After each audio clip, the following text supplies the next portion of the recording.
அன்பான தேவனுடைய பிள்ளைகளே, கடந்த 11 மாதமும் நம்மை சுகமாய் பாதுகாத்து கிருபையாய் நம்மை போஷித்து ஜீவனோடு இந்த புதிய மாதத்தை காண செய்த தேவனை நாம் ஒவ்வொருவரும் நன்றி செலுத்துவோம். வேத புஸ்தகத்தில் யோபு 10:12 எனக்கு ஜீவனை தந்ததும் அல்லாமல் தயவு பாராட்டினீர், உம்முடைய பராமரிப்பு என் ஆவியை காப்பாற்றினது என்று படிக்கிறோம். கடந்து வந்த மாதங்களில் நம்முடைய கஷ்டத்தின் பாதைகளில் கர்த்தருடைய கரம் நமக்கு துணையாயிருந்தது. சங்கீதம் 119:73 உம்முடைய கரம் என்னை உண்டாக்கி உருவாக்கிற்று என்று படிக்கிறோம். நம்முடைய கண்ணீரின் பாதையில் அவருடைய கண்கள் நம்மேல் நோக்கமாயிருந்தது. நம்முடைய கண்களை கண்ணீருக்கு தப்புவித்தார்.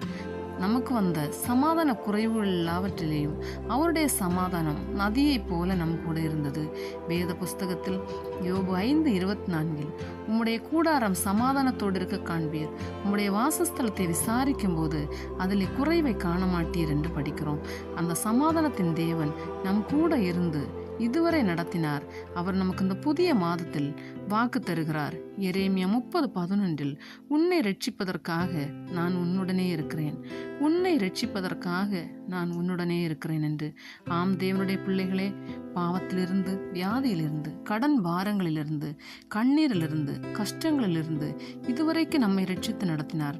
நம்மை ரட்சிக்க சிலுவையில் அவருடைய ஜீவனை, அவருடைய இரத்தத்தை நமக்காக தந்தவர் இன்றும் ஜீவனோடு நம் கூட இருக்கிறார் என்பதை நாம் ஒவ்வொருவரும் விசுவாசிப்போம். அவருடைய பாதத்தை பற்றி கொள்வோம். நம்மை ரட்சிப்பதற்காக ஒவ்வொரு நாளும் அவர் நம் கூட இருப்பார். ஆமென்.